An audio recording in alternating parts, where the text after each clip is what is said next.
7:30 de la tarde, las 6:30 en las Islas Canarias. Sean todos muy bienvenidos a la redacción abierta en El Toro Televisión, dispuestos a comentarles la actualidad y a ofrecerles opinión para que puedan componer la suya. Es necesario un contraste de opiniones sobre los asuntos que son los asuntos clave de este miércoles 1 de febrero.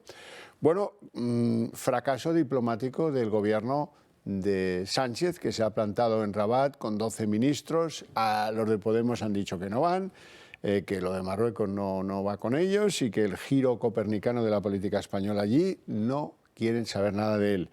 Y lo llamativo y lo sorprendente es que el rey de Marruecos le ha hecho un feo al presidente del gobierno español. La cumbre ha quedado muy desvirtuada porque el rey Mohamed VI ha decidido no interrumpir sus vacaciones en una residencia que tiene en Gabón. Le gusta veranear en ella, lejos del ruido que genera el Reino de Marruecos. Y bueno, pues oye, que venga Sánchez, ha hablado con él por teléfono un ratín y le ha dicho que le invita a una visita oficial y que entonces ya tendrán ocasión de producir una de esas cenas en las que, recordarán la última que hubo Sánchez, rey de Marruecos, nos pusieron la bandera boca abajo y en fin, nosotros seguimos haciendo el panoli y tragándonos cosas como lo del yihadista, que si le expulsamos, que si no le querían, o esas imágenes que veíais anteriormente de los menores engañados y llevados a la valla fronteriza de Ceuta, y abriéndoles la puerta diciéndoles entrar que va a venir a jugar el Real Madrid.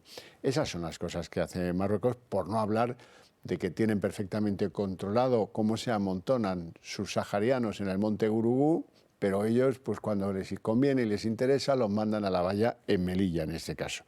Bueno, ¿cómo ha ido esta reunión bilateral hispano-marroquí? Lo vemos a continuación.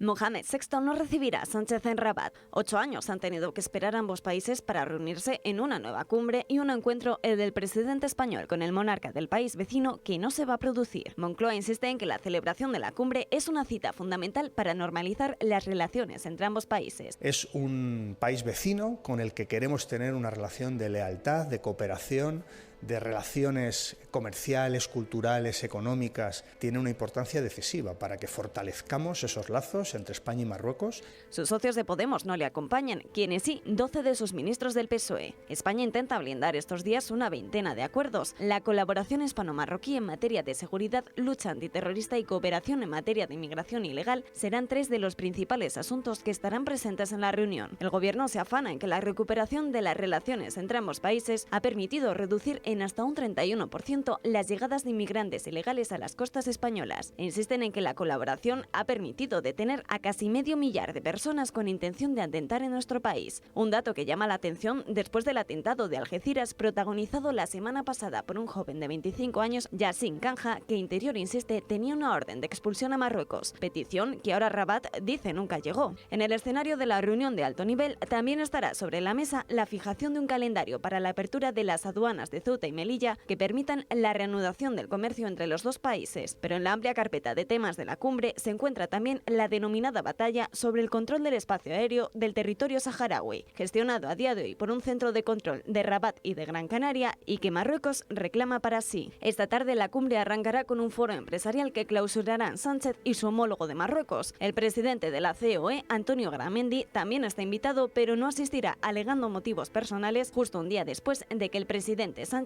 haya anunciado una nueva subida del SMI. Bueno, no se me ocurre nadie más útil para ustedes, como gran conocedor que es de la política española con Marruecos, que don José Manuel García Margallo, eurodiputado del Partido Popular y exministro de Asuntos Exteriores, como recordarán. Don José Manuel, muy buenas tardes y muy agradecido por dedicarnos unos minutos. Buenas tardes, Javier. Gracias por invitarme otra vez. Al contrario, un placer. Vamos a ver, da la sensación de que el tono genuflexo no funciona con Marruecos. Nunca ha funcionado. Nunca ha funcionado. Es decir, la política exterior española en el norte de África, que es la primera prioridad de la política exterior española, es una auténtica catástrofe. Este gobierno ha logrado algo que no había logrado ningún secretario de Estado, que así se llamaba el ministerio tradicionalmente desde Felipe V, desde que hay registro histórico. que es enfadar al mismo tiempo a Argelia, al Polisario y a Marruecos.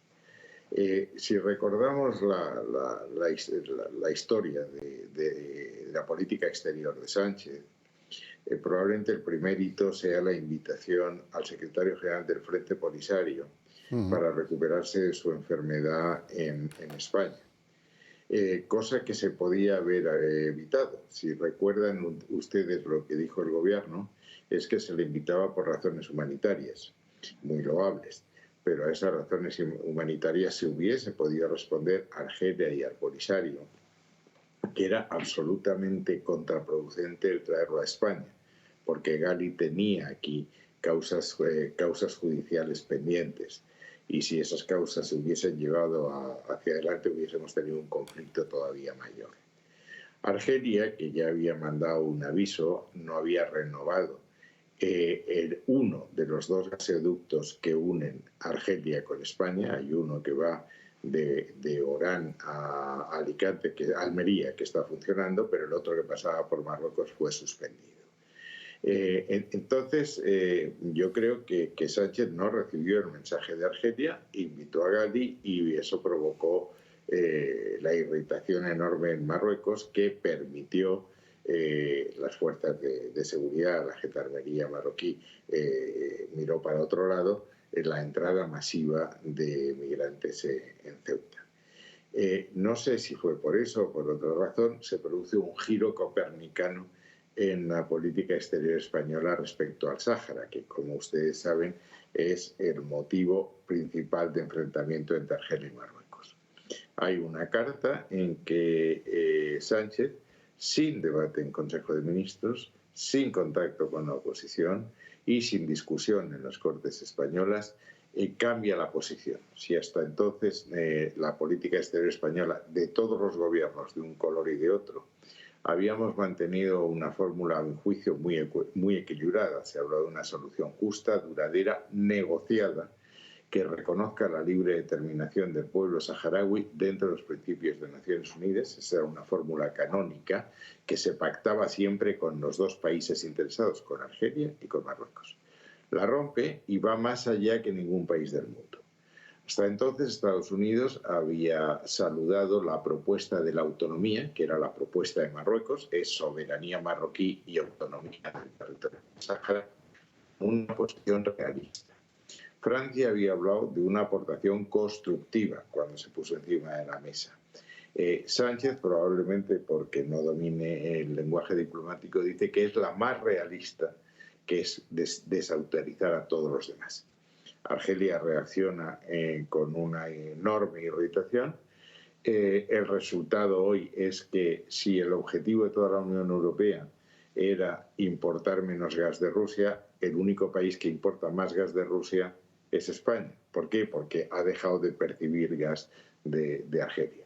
Y en segundo lugar, aprovechando este disparate, se presenta Draghi primero y Meloni después, y Macron y sus ministros en Argelia, que nos sustituyen en la posición privilegiada que allí tenemos. A partir de ahora, Argelia va a aumentar sus exportaciones de gas a través del gasoducto que tiene con Italia y reducir las exportaciones a España.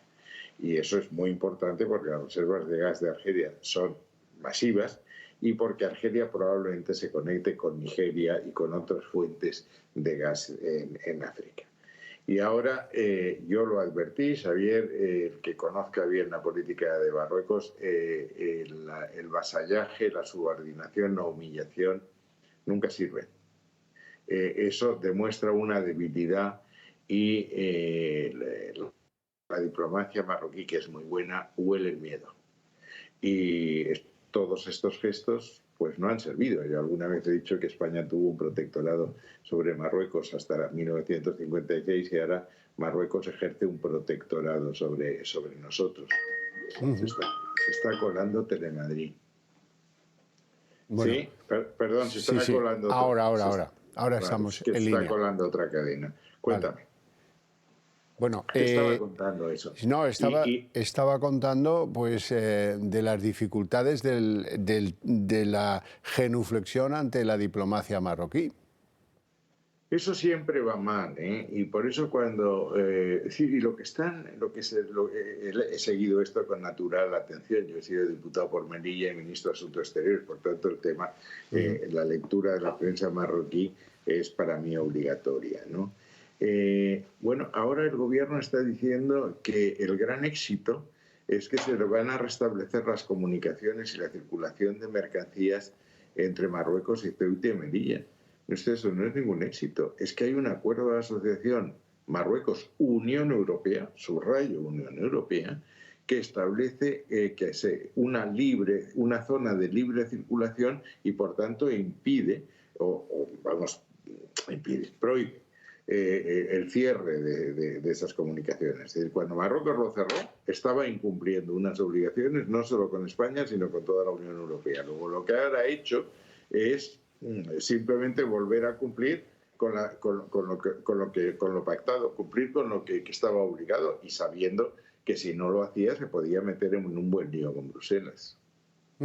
Bueno, eso por no hablar de los últimos actos genuflexos. Por ejemplo, hacer que tus eurodiputados en esa Cámara donde está usted voten a favor de Marruecos cuando la Cámara se plantea, y al final lo hizo, cuestionar pues las libertades civiles en el Reino de Marruecos. Por ejemplo, cuando un yihadista en Algeciras mata a un sacristán de una iglesia católica y deja a 4 personas malheridas, y Marruecos justo el día de antes le dice a España, no, ustedes no han pedido nunca que recibamos a este que quieren expulsar, precisamente el yihadista en cuestión. Bueno, son datos que no permitían albergar dudas de que iba a ser un fracaso y que el rey iba a dejar tirado al presidente de España por seguir en vacaciones.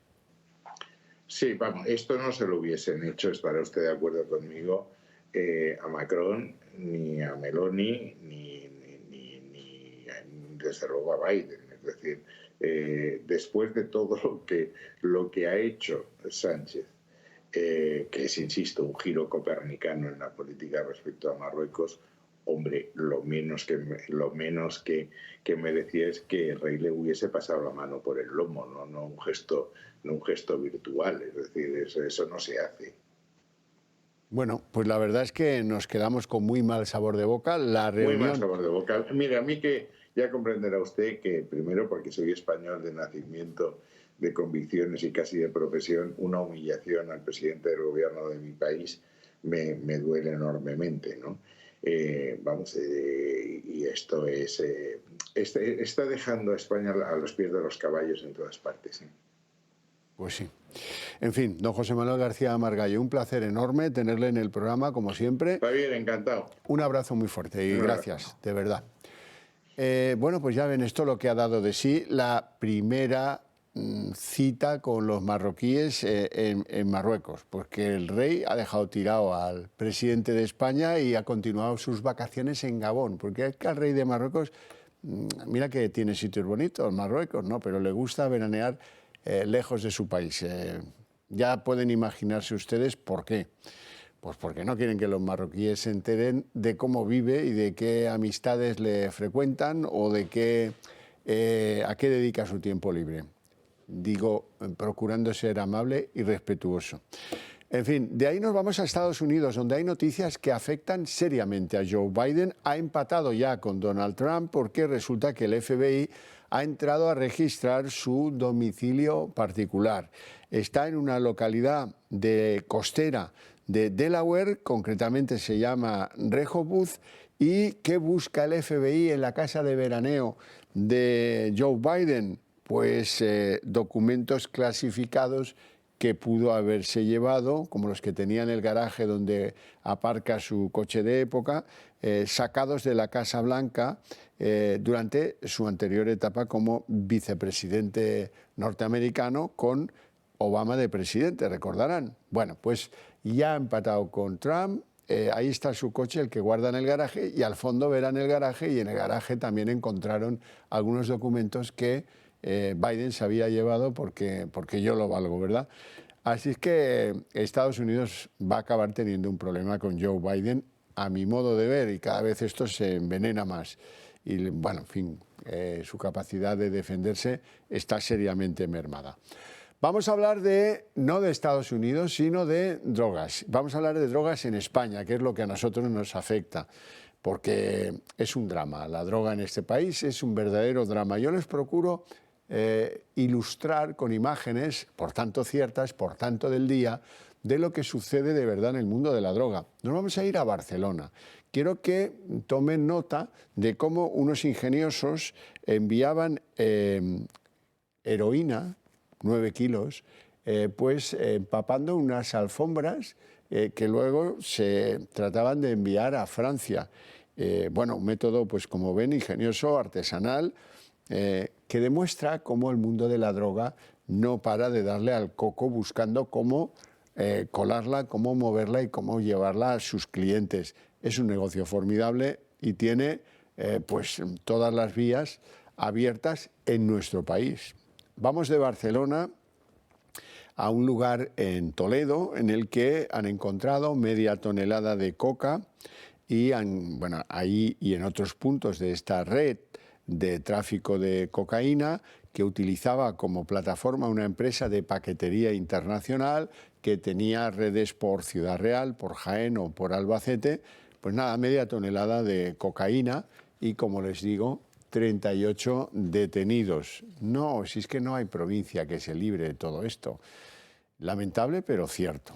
En fin, bueno, de ahí nos vamos a ir a las residencias de ancianos, punto y aparte, máximo respeto como siempre y máximo cariño a los que han perdido a sus mayores en la pandemia en esas residencias. De esto va esta información que van a escuchar ahora. Resulta que las asociaciones de familias que tienen fallecimientos en las residencias de mayores de personas pues, con diferentes discapacidades durante la pandemia del coronavirus, se han reunido con el fiscal general del Estado, Álvaro García Ortiz, le han llevado 209.000 firmas para que se investigue por qué fallecieron esos mayores durante la pandemia.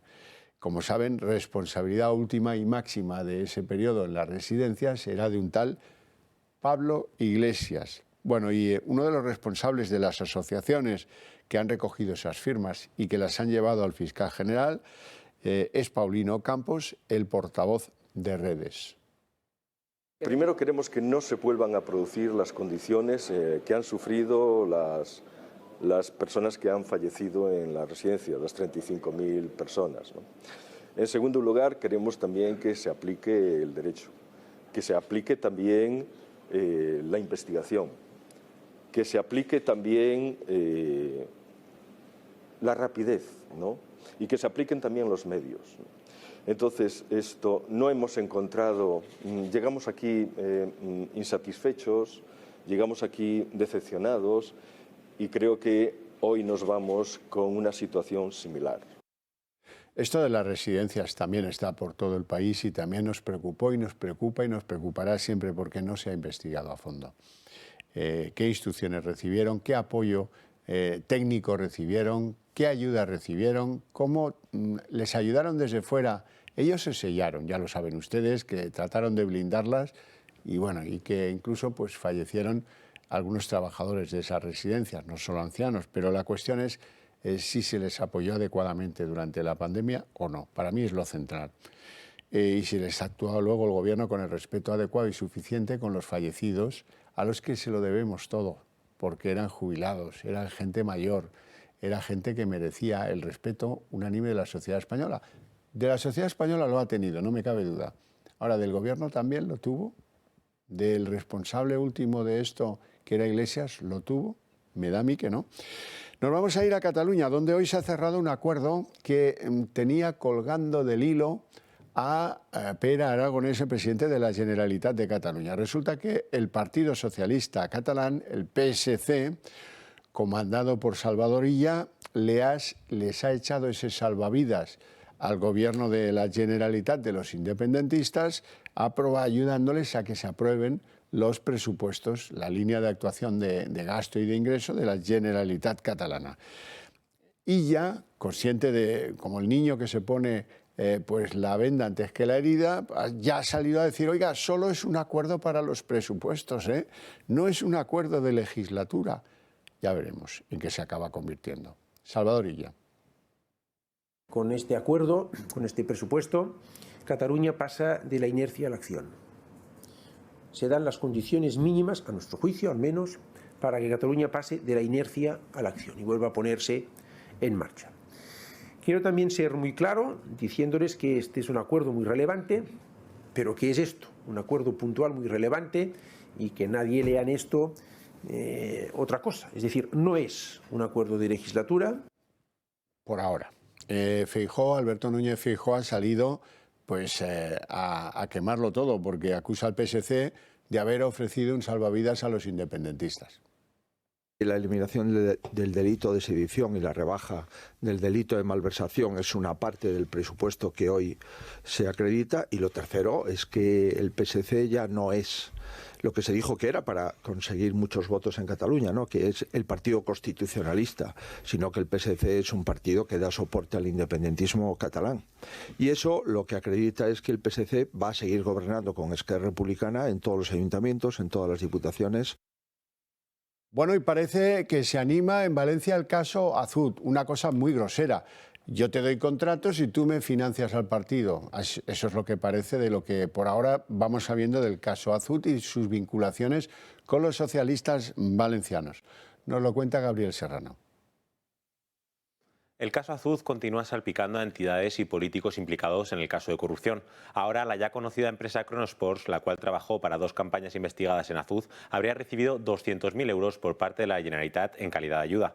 El gobierno de Ximo Puig, a través del plan Resistir Plus, que es un paquete de ayudas directas de la línea COVID del Estado que beneficia tanto a personas autónomas y empresas de la Comunidad Valenciana, y así poder reforzar su solvencia y contribuir a la reducción de su endeudamiento, habría entregado la máxima cantidad posible a esta empresa. Estas ayudas oscilan entre los 4.000 y los 200.000 euros. No es de extrañar que una empresa amiga de Puig, que ha participado en el merchandising de campañas electorales del Partido Socialista, tanto 2007 y 2008, y que ha cobrado más de 300.000 euros por estos trabajos, no vaya a recibir la máxima ayuda posible de los dirigentes valencianos para salir adelante.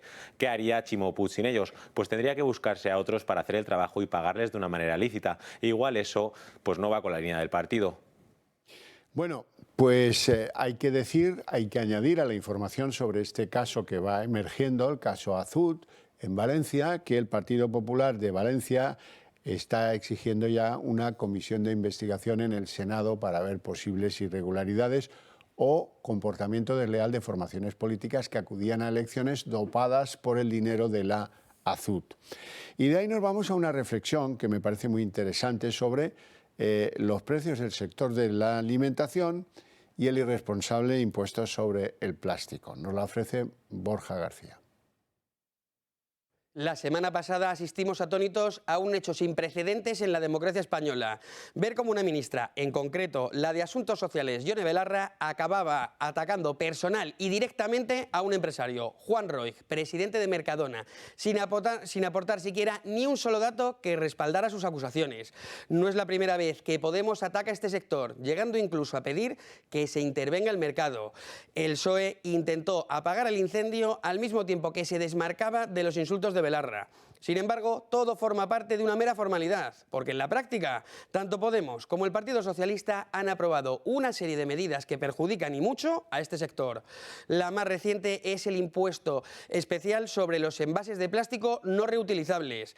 Este nuevo impuesto afecta directamente a los alimentos y a las bebidas. El gobierno socialcomunista calcula que recaudarán casi 500 millones de euros, y esta cifra no es al azar. Coincide justo con la que Hacienda dejará de ingresar con la rebaja del 4% anunciada a bombo y platillo. La excusa para implantar este nuevo impuesto sonará a más de uno: parecerse a Europa. La realidad tampoco puede pillar a nadie por sorpresa. El gobierno miente y este impuesto solo existe en España. Que solo exista en España trae consigo una serie de problemas. El primero de ellos es el desconocimiento por parte de los proveedores. Además, se obligará a los fabricantes a adaptarse a la norma y las devoluciones serán mucho más complicadas al no existir un procedimiento claro. Como se pueden imaginar, todo esto se traducirá en un aumento de los precios. No contentos con ello, el gobierno pretende además obligar a los supermercados a presentar frutas y verduras de menos de 1,5 kilos sin envase. De hecho, las superficies superficies de más de 400 metros cuadrados tendrán que acotar un área específica para vender a granel. El objetivo de esto es que los consumidores acaben llevando sus propios tuppers cuando vayan a hacer la compra, con los evidentes problemas higiénicos que conlleva la puesta en práctica de todo lo expuesto. Por si esto fuera poco, analizando los precios antes y después de la rebaja del 4% del IVA de los productos básicos, vemos un mapa muy diferente a lo que nos pinta el ala comunista del gobierno. Mercadona mantiene unos precios acorde a los previsto, exceptuando el tomate, que se sitúa 2 céntimos por encima. Alcampo mejora los precios del pan chapata, la lechuga y el aceite de oliva, mientras que solo suben los de las patatas. Y Carrefour baja los precios de las lentejas, del tomate y la lechuga, mientras que suben la barra chapata, los huevos y el queso. En resumen, mientras una parte del gobierno se dedica a amenazar, insultar y criminalizar a todo un sector de manera directa y deliberada, la otra parte se dedica a poner piedras en el camino y los trabajadores y las familias, mientras tanto, a pagar de su bolsillo la inutilidad de este gobierno. Bueno, hacemos una pequeña pausa de publicidad, enseguida estamos de vuelta.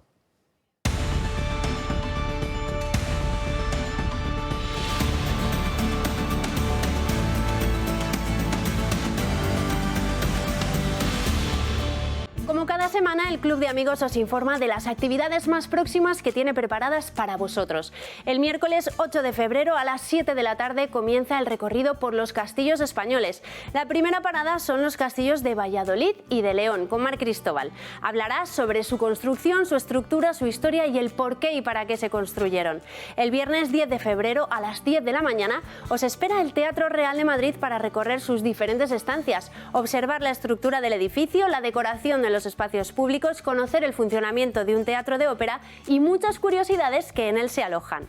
El lunes 13 de febrero a las 6:30 de la tarde estará de nuevo en el Club de Amigos Juan Zaragoza. Hablará de la glándula pineal y su importancia en nuestro cuerpo. El jueves 16 de febrero a las 7 de la tarde Blanca Lledó os hablará de la vivienda colectiva contemporánea, poniendo como ejemplo 3 edificios: Mirador, Celosía y Mare de Déu. Ese mismo día, El Gato al Agua se va de gira y estará en Valencia. Podréis disfrutar de vuestro programa favorito en directo. Si quieres asistir, solo tenéis que llamar al teléfono del Club de Amigos o entrar en su página web. El lunes 20 de febrero a las 7 de la tarde comienza el ciclo de historia de José Javier Esparza. Hablará sobre la verdadera historia de la conquista de América, por qué Colón sabía o pensaba que iba a encontrar tierra, qué fue el mestizaje y de cómo se hizo realmente la conquista, obra de indios y españoles. Es muy fácil apuntarse a estas y otras muchas actividades a través de la web Club de Amigos, eltorotv.com, en el apartado Agenda, llamando al 91 616 2464 o escribiendo un correo electrónico a club@eltorotv.eu. Desde luego, las actividades que plantea el Club de Amigos son un verdadero motivo para hacerse miembro del mismo, pero hay otra cosa que planea y que yo os cuento encantado cada vez que puedo, y es que vosotros y nosotros nos necesitamos mutuamente. ¿Por qué? En el caso de los espectadores, pues porque necesitan ultradefender las cosas que creemos y compartimos, creencias, valores y sobre todo respetos, que algunos no nos prodigan, por cierto. Seguro que han llegado a la reflexión muchas veces de que hay que apoyar un medio de comunicación que defiende todo eso, a diferencia de lo que hacen los otros, los que reciben dinerito de Sánchez. Nosotros no lo recibimos. Así es que apelamos a su concepto de la importancia de defender esos valores para luego, pues mediante una pequeña suscripción, ayudar a que podamos construir un medio de comunicación cada vez más fuerte y más influyente, lo que redundará en beneficio de todos ustedes. A ver si echamos para adelante este país entre todos juntos. Es por eso que les hago siempre esta apelación, para que formen parte del Club de Amigos. Y el Club de Amigos también tiene unos relojes formidables para ustedes. Si caso que tengan que hacer algún regalo, pues tienen unos relojes que son una verdadera preciosidad. Modelo hombre, modelo mujer, equipados con un cristal mineral recubierto de zafiro, son de acero inoxidable, son sumergibles hasta 100 metros y tienen garantía de 2 años. Se cargan de manera natural con el movimiento de su propia muñeca y lo más interesante, a ver si podéis dirigirme la cámara, a mí es que me parece fascinante. Sin ser relojero, ni tener uno de esos pues visores de relojero, con este reloj, dándole la vuelta en la parte interior, tiene un cristal en el que podemos ver pues el funcionamiento de la maquinaria de este reloj, como si fuéramos un relojero con aquellos relojes típicos que utilizan, todavía los utilizan, claro que sí. En fin, si quieren más información sobre este estupendo reloj, este estupendo regalo de los relojes automáticos, pues llamen al Club de Amigos y tengan en cuenta que son unidades limitadas, es decir, que esto, cuando se acaben, pues habrán acabado, lamentablemente para los que lleguen tarde. En fin, vamos a hablar de Melilla. Hemos hablado de Marruecos, del fiasco de la cumbre hispano-marroquí, y ahora vamos a hablar de Melilla. Hablamos de Melilla con enorme respeto hacia el coronel jefe de la Guardia Civil en Melilla, que ha sido destituido, esto es fulminantemente cesado, por haber defendido que su gente, los guardias civiles que están en la valla, tienen que recibir los medios necesarios para poder vigilarla en condiciones. Bueno, casi como que el ministro Marlaska le obligó a rectificar, el hombre no rectificó y ha sido pues tan fulminado en un caso de cómo depredar pues, a un oficial, un hombre de honor de la Guardia Civil que tiene innumerables méritos por lo que le veo en la pechera, de una manera que a mí me recuerda lo de el coronel, también coronel, Diego Pérez de los Cobos, que fue absolutamente brutal. Vamos a ver qué ha pasado en Melilla. Si Pedro Sánchez puede presumir de algo es precisamente de tener el gobierno con más polémicas a su alrededor de la historia de la democracia. La atención está centrada en este momento en la ministra Irene Montero por la polémica ley del solo sí es sí. Sin embargo, no se debe pasar por alto las controversias de otro ministro, Fernando Grande Marlaska. Y es que el ministro del Interior tiene una larga lista de episodios polémicos durante esta legislatura. La más reciente de todas tiene que ver con la destitución del coronel jefe de la comandancia de Melilla, tan solo 3 meses después de su nombramiento. El motivo, pues según Interior, por su falta de idoneidad para el puesto. El hasta ahora coronel jefe de la comandancia de Melilla asumió este puesto meses después de la tragedia en la valla fronteriza con Marruecos, otro de los episodios más polémicos que sobrevuelan en Marlaska. El 24 de junio de 2022, 23 inmigrantes ilegales murieron tras un intento fallido de saltar la valla de Melilla. Días después de esa tragedia, Marlaska aseguró que no hubo ningún muerto en territorio español. Sin embargo, en un vídeo difundido días después, se puede observar cómo los agentes inspeccionaron cuerpos inertes en el paso fronterizo, pero sus controversias con las fuerzas y cuerpos de seguridad del Estado no acaban aquí, porque hay que recordar la destitución del general Pérez de los Cobos en mitad de la pandemia por pérdida de confianza. Sin embargo, el motivo real fue que el exjefe de la comandancia de la Guardia Civil en Madrid no se quiso plegar a los deseos del gobierno en los informes sobre los contagios de coronavirus durante las manifestaciones del 8M. A esto hay que sumarle además los acercamientos de presos de ETA a cárceles del País Vasco, lo que se conoce desde la oposición como presos por presupuestos. Unas polémicas que han sido bastante silenciadas, pero que no han hecho que Marlaska dimita. ¿Hasta qué punto va a llegar Sánchez permitiendo que ministros así continúen en el gobierno? Pues ya lo ven. Por cierto que a Marlaska, si pone un circo, le crecen los enanos, porque de él dependen los funcionarios de prisiones. ¿Y qué pasa con los funcionarios de prisiones? Puede que se pregunten. Pues miren, les voy a contar. Resulta que en la cárcel zaragozana de Zuera pues ha aparecido un explosivo enviado a un funcionario de prisiones, un explosivo cierto, no de estos que luego resulta que son, no, uno cierto, que además era delegado sindical, creo que del CESIF. Y luego también ha habido una sentencia polémica que hace responsable al ministro Marlaska, al ministro del Interior, del que cuelga todo esto de las prisiones, de que no había puesto los medios necesarios en el intento de degollar a uno de los funcionarios de prisiones que claramente no estaba debidamente protegido. Ahora les da por una especie de buenismo en el que lo que ocurre es que lo mezclamos todo y no está bien que los peligrosos estén aislados, no, vamos a mezclarlos con todos, y el mezclarlos con todo, uno, ha hecho dispararse la tasa de incidencia en las prisiones entre presos, 2, ha puesto en peligro a muchos funcionarios, porque como ya no están, ya no dependen pues resulta que están por todas partes y en algunos casos con muy malas intenciones. Lo vemos a continuación.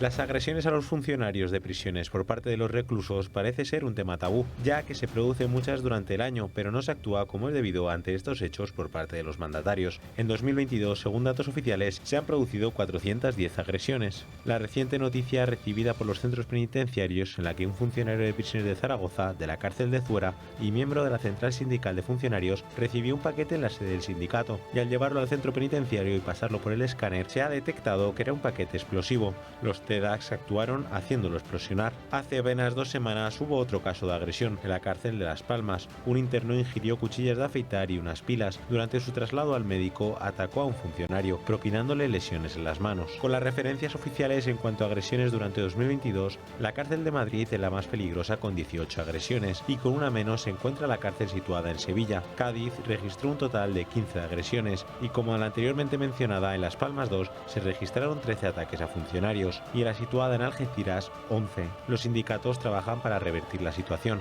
y proteger a los trabajadores. Sin duda se encuentran en una situación preocupante. Bien, quiero comentar lo del cese del coronel jefe de la comandancia de Melilla con don Agustín Leal, que es portavoz de Jucil. Muy buenas tardes, don Agustín, y gracias por atendernos. Javier, buenas tardes. Bueno, desde tu punto de vista, ¿qué ha pasado?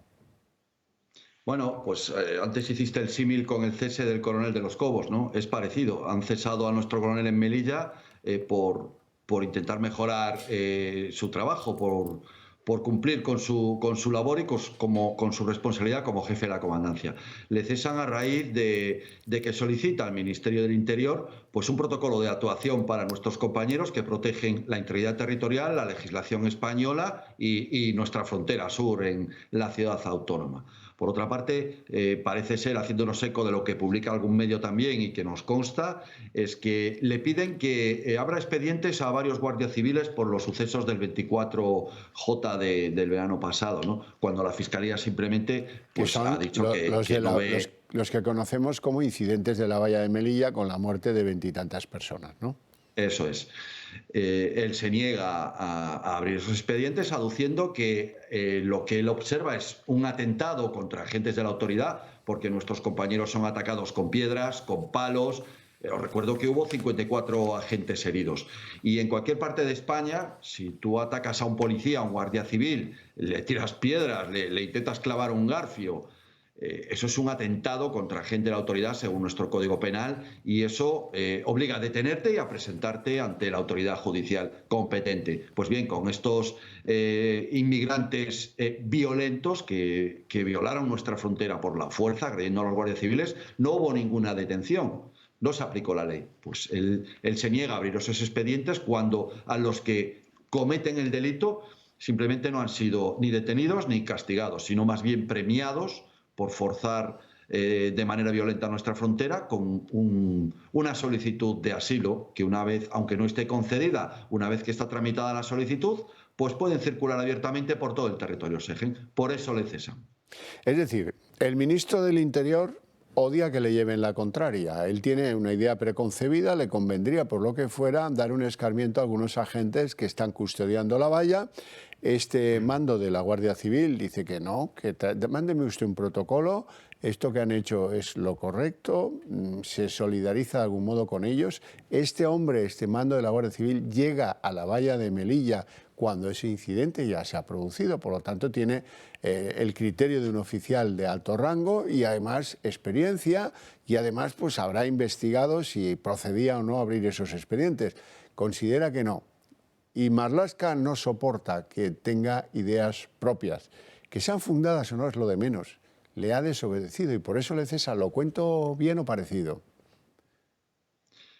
Pues básicamente es así, ¿no? Nosotros desde Jucil lo que denunciamos y lo que defendemos siempre, por supuesto, es que la seguridad ciudadana es algo demasiado valioso como para dejarlo al albedrío de las presuntas ideologías, ¿no? La seguridad ciudadana ha de quedar al margen de la política.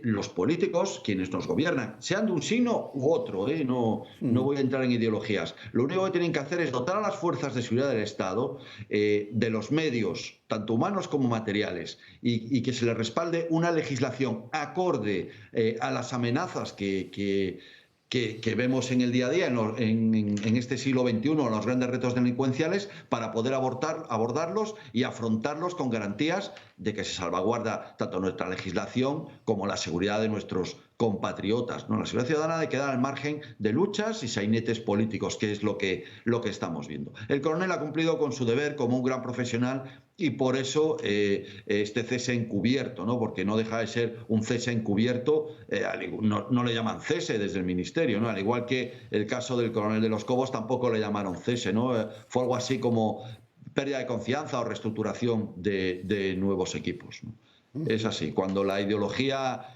es tan sectaria que se mete con la seguridad ciudadana, ocurren estas cosas y quien lo paga son policías nacionales y guardias civiles en primera instancia y sobre todo en segunda instancia y mucho más grave la libertad de nuestros compatriotas, la libertad de los españoles. Don Agustín Leal, resulta que eso produce desmoralización entre los que están custodiando la valla todas las noches del año, ¿no? Pues así es, ¿no? Así es. Cuando ven que se cesa de esta manera pues a un jefe de comandancia, un cargo tan importante como un jefe de comandancia, por intentar hacer las cosas bien, por intentar que haya un respaldo legal a las actuaciones de nuestros compañeros en hechos tan delicados y violentos como los que se viven en la valla, pues claro que te causa desazón y bueno, estás allí, haces tu trabajo, pero siempre estás, como quien dice, con la mosca detrás de la oreja, a ver por dónde me van a venir, porque yo recuerdo que la tragedia ocurrió en el lado de Marruecos, ¿eh? El foco de esta noticia está en el lado de Marruecos. La policía marroquí, por mala praxis, provocó esas muertes.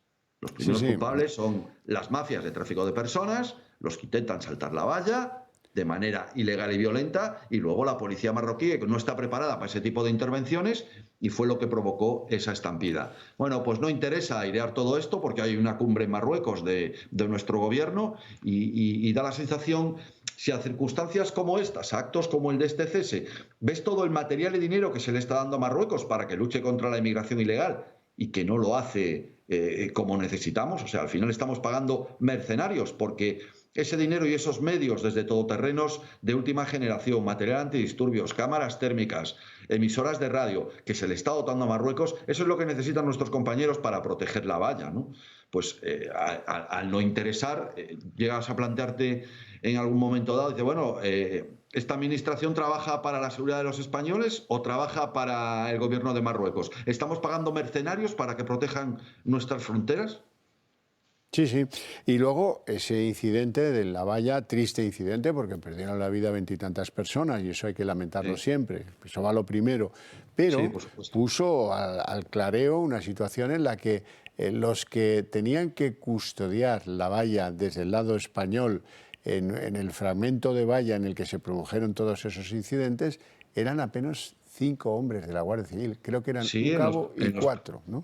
En los primeros momentos solo había 5 compañeros. Las órdenes ese día fueron llegando compañeros según se iban activando hasta los compañeros que están en labores burocráticas de oficinas. La orden era todo el mundo a la valla, sin preparación, sin material. O sea, visteis en las imágenes, yo creo que están por ahí, cascos antidisturbios con 30 y 40 años. O sea, a una situación tan delicada, tan violenta como esa, hay que mandar personal especializado, ¿no?, en control de masas. Es lo que viene reclamando Jucil desde que nace como asociación mayoritaria y representativa en el seno del Consejo del Cuerpo.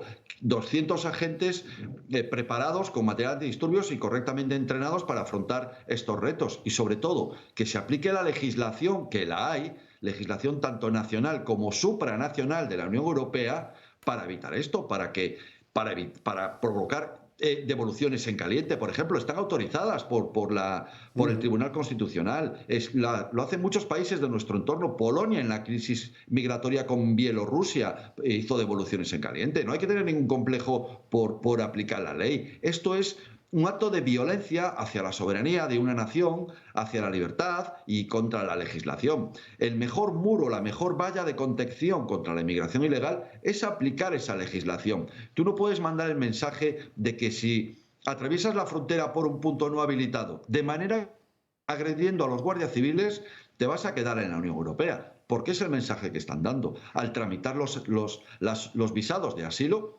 saben que se van a quedar, entonces lo van a seguir intentando. Si tú agredes a un policía, tienes que ser detenido, presentado ante un juez, y si esto lo estima conveniente, tienes que cumplir tu pena en prisión. No se puede mandar un mensaje de buenismo y buen rollo cuando lo que tenemos delante, lo veis en las imágenes, son individuos violentos en cantidades, pues como este día, de más de 2.000. Sí, sí. Es una irresponsabilidad. Bueno, don Agustín Leal, portavoz del Jucil, muchísimas gracias, insisto, por participar en el programa, por aportarnos su opinión, y un abrazo para los guardias civiles que están custodiando la valla en Melilla o en Ceuta, que en los dos sitios pasan los mismos problemas. Un abrazo fuerte. Muchas gracias, Javier, y muy buenas noches. Bueno, nos vamos a ir a publicidad y abrimos corriendo la mesa de análisis político.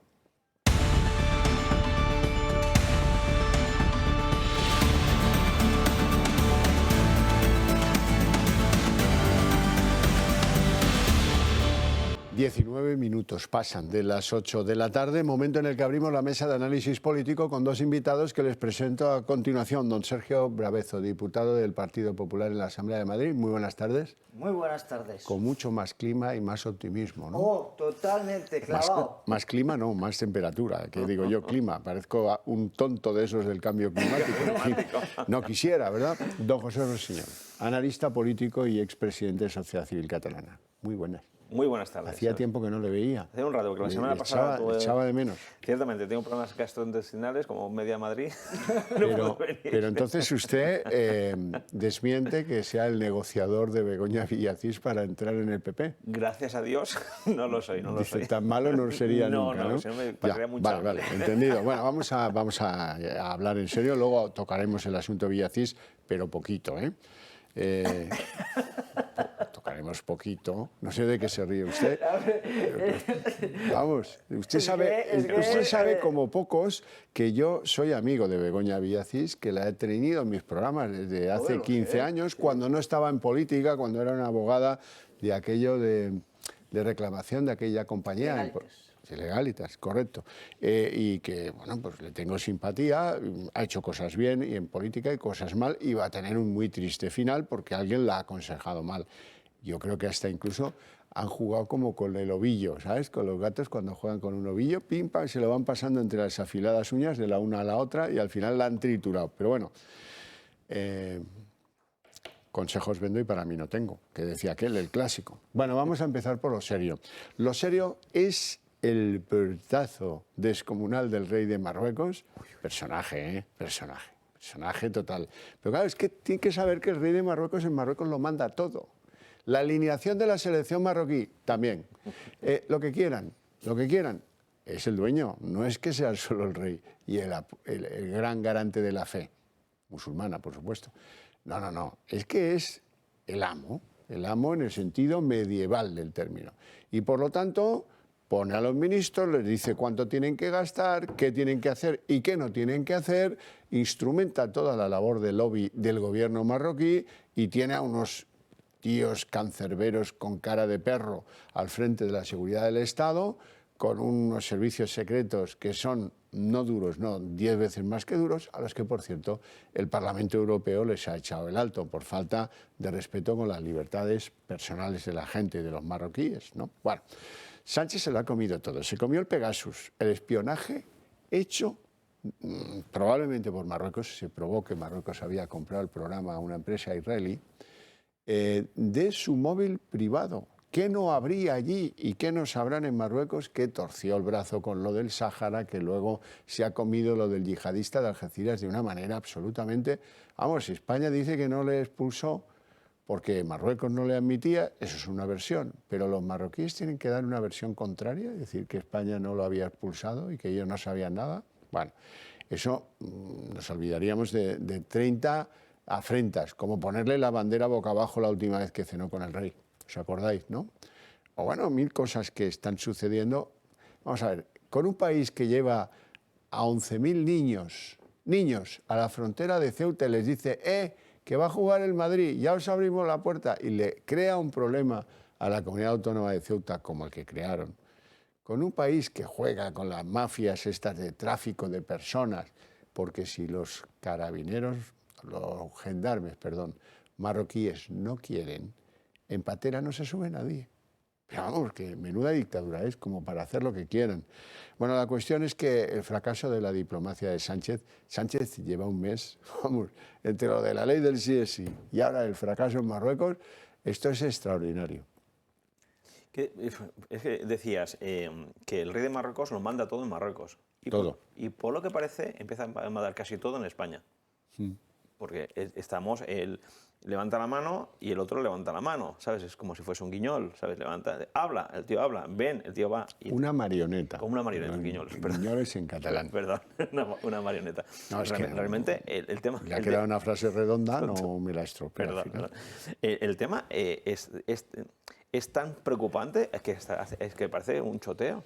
Que venga un jefe de un Estado, que venga en visita y ahora decidido no recibirte. Que se ha llevado a Marruecos a 12 ministros pitufos. Pero es que... Porque quería darle un empaque, una volada de...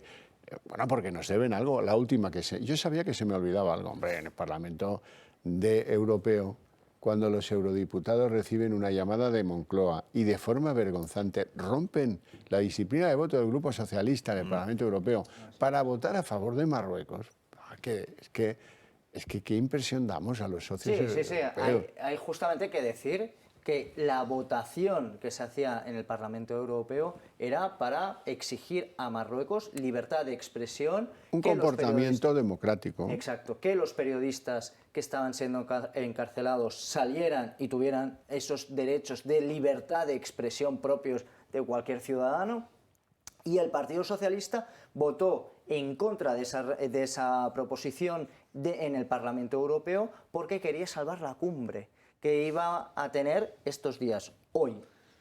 Y resulta que esta cumbre ni ha existido ni ha servido para nada. O sea, es que también le digo, por otro lado, esto que está sucediendo y la lectura que hago. Me importa poco que al señor Pedro Sánchez le desprecien de esta manera, pero es que a nivel internacional representa a todos los españoles. A mí sí, por eso me importa. Por y eso está me importa. despreciando a todos los españoles por un lado y por otro dejando nuestro país a los pies de los caballos. Es a la altura del betún. No servimos ni decimos nada que sea relevante a nivel internacional. Sobre todo hemos tenido una interesantísima entrevista con José Manuel García Margallo, que como saben todos fue ministro de Exteriores, los que lo han visto en directo verán que no engaño, y hemos llegado a la conclusión de que con Marruecos la actitud genuflexa, la actitud de lo que tú quieras, mi amor, pues no funciona. Es con quien no funcionará jamás, no te van a respetar. Y eso es lo que está pasando ahora, que no nos respetan en absoluto. Pero ahí yo le diría una cosa, ¿será que España no tiene buenos diplomáticos? ¿Será que España no tiene una tradición de Ministerio de Exteriores que puede aprender sobre las estrategias que se han tomado frente a Marruecos, Argelia, etcétera? No se visita normalmente el presidente del gobierno, la primera visita internacional es a Rabat. ¿Por qué no se ha hecho esta vez con el señor Pedro Sánchez? Porque había un partido al lado, ¿no?, que se llamaba Podemos, quizás era por esto. Pero que no le han querido acompañar a este viaje. Aquí la cuestión no es la genuflexión, porque creo que la genuflexión no es una estrategia buscada, sino es una estrategia forzada, por el contrario. Y no es un desprecio, es una humillación.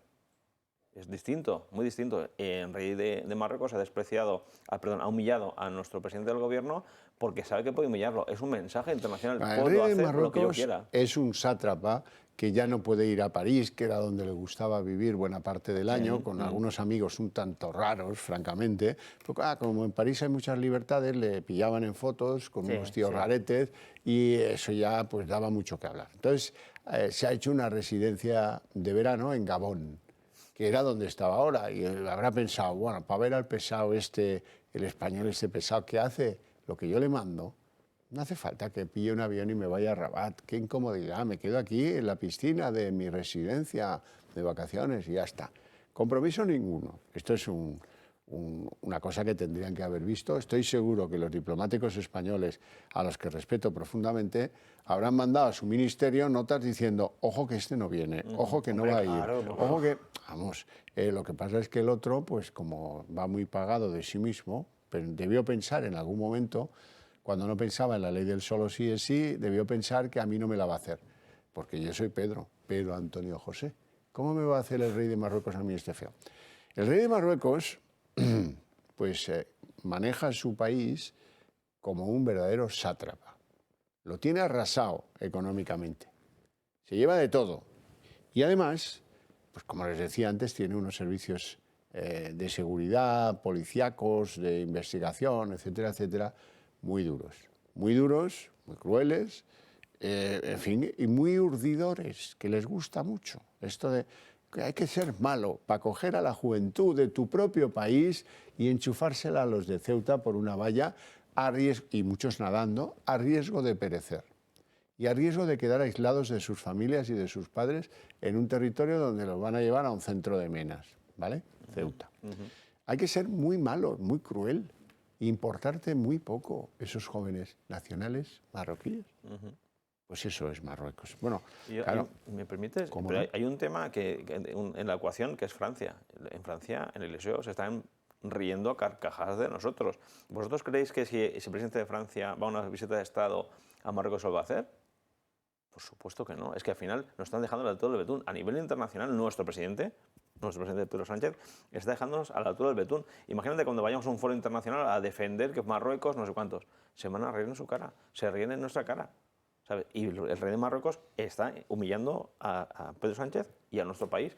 Y de aquí nada veremos como aquella ministra empezaremos con Ceuta y Melilla. Y faltan dos telediarios. Y lo dos peor, telediarios nos y lo faltan, peor de todo es que todo esto lo hemos forzado nosotros. Estos son errores de bulto, provocados de bulto. por el propio gobierno. Arrodillarse con Marruecos no sirve. Entregarles el Sáhara tampoco sirve para nada.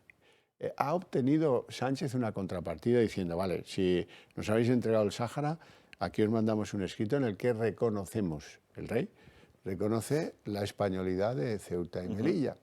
No, pues tampoco. Nada. Tampoco ni la vamos, eso vamos ni soñarlo. Recordemos que tuvimos una ministra de Exteriores que era lamentable, Laya, que ahora ya, por cierto, creo que, no sé cómo quedó el proceso judicial en el que estaba también. Por lo del Yayo Polisario. Sí, exacto. No, creo que la exculparon al final. Bueno, sí, pero es que es un error tras otro. Y especialmente me preocupa el hecho de Laya, que fue un fichaje anunciado a bombo y platillo como si fuera la revolución en la política internacional y en las relaciones internacionales. Y eso es que fue el inicio de este patético final, porque no tiene otro nombre. Es un patético final que el rey de Marruecos, tu vecino, un país con el que tienes que compartir frontera y que te tienes que llevar bien obligatoriamente, te desprecie de esa manera.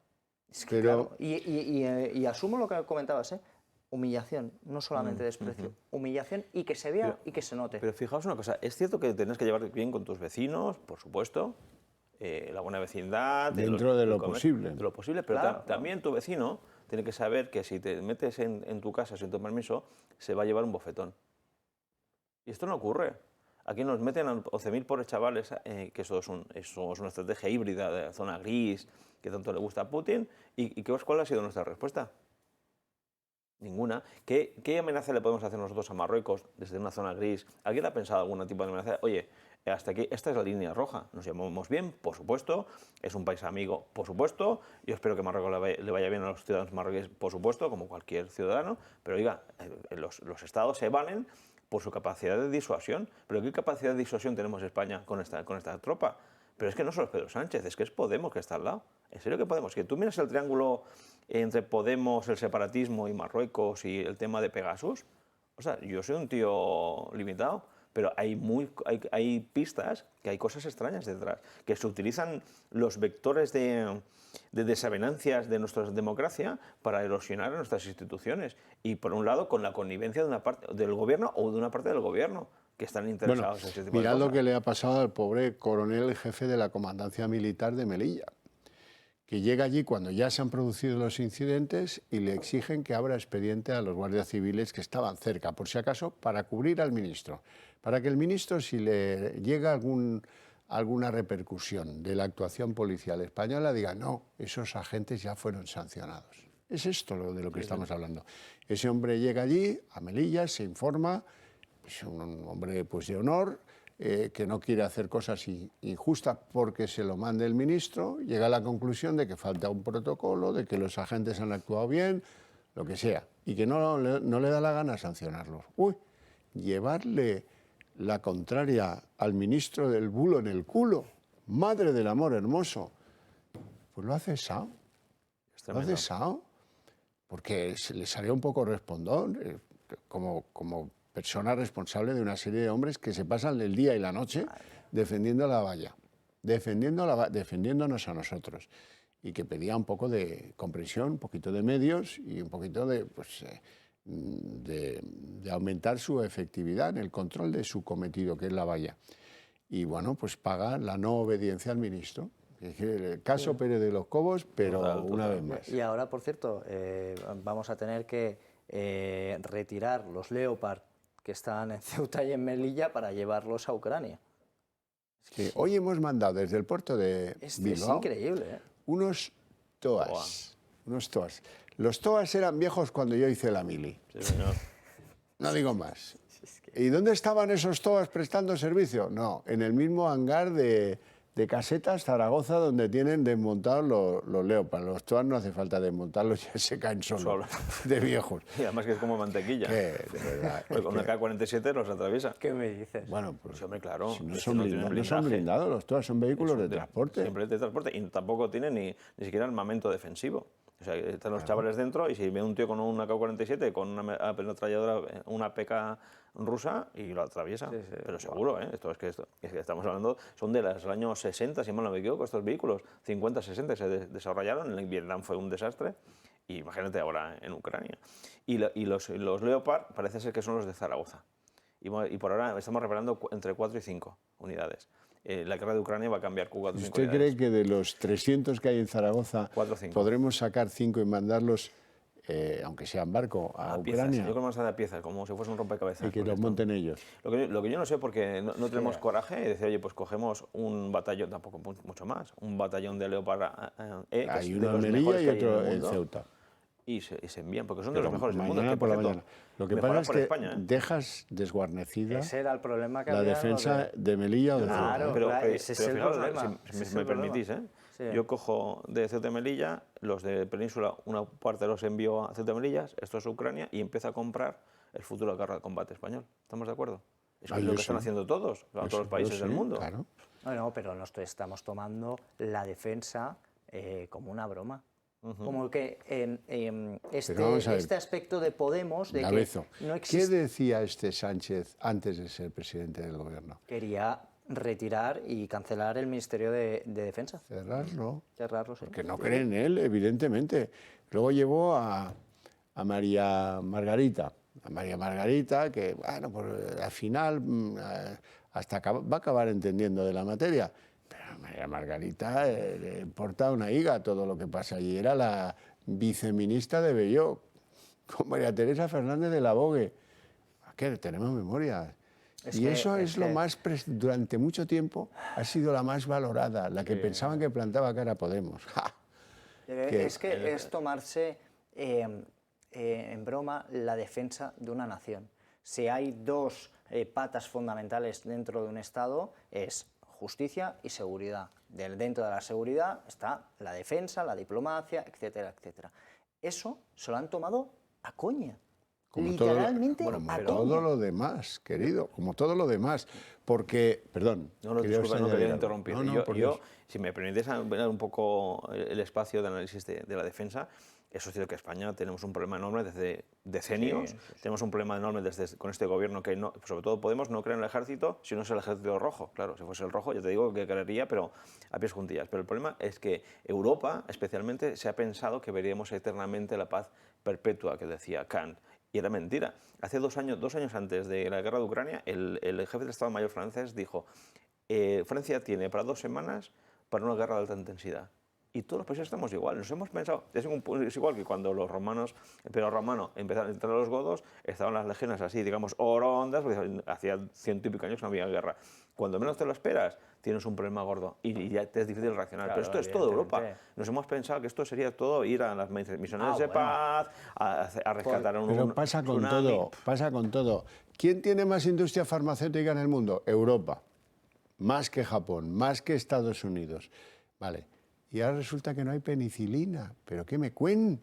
Ah, no, es que, claro, la penicilina se la compramos a la India, unos tíos que cogen con retroexcavadoras el material clave para producir eso, la compran a €1 la tonelada y la traen a un laboratorio y acaban produciendo unos blisters con unos compuestos y unas colorines que nos cuestan 20 pavos la caja, de amoxicilina. Estoy contando las cosas tal como son.